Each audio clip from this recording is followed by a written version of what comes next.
Jom tengok soalan ini. Soalan ini dari SPM 2021, kertas 1 soalan 14. So tajuk dia adalah set.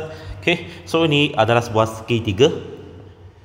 Okay, so di sini dia suruh kami cari nilai X. So sini kami guna teorem Pythagoras lah. So bermaksud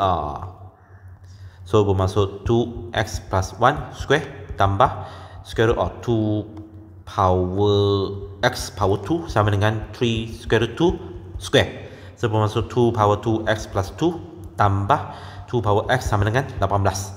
So bermaksud 2 power 2x darab 2 power 2 4 plus 2x equal to 18. So sini saya ubahkan cara tulis 2 power x kuasa 2 darab 4 tambah 2 power x sama dengan 18.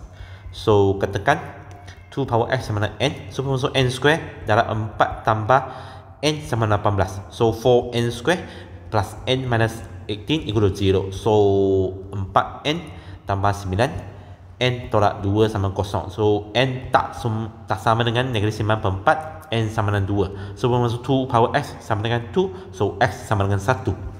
B. So ini sebuah trapezium. So ruas trapezium adalah ni. Dia suruh kami ungkapkan T dalam bentuk ini dengan keadaan P dan Q adalah integer. Okey.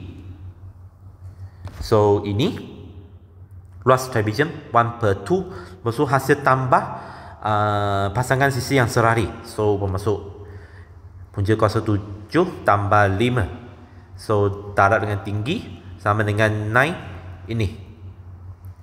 Okey. So sini macam mana kami nak buat. So bermaksud T sama dengan 18 lagi ini bahagi ini.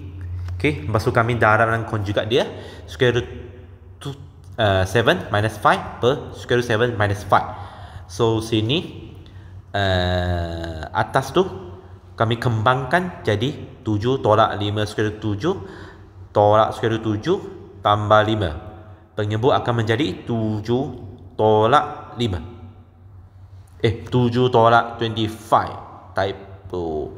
Okay. So ini kamu akan dapat simplify, kamu akan dapat negatif 12 tolak 6 square root 7. So bermaksud 6 square root 7 minus 12. Okay.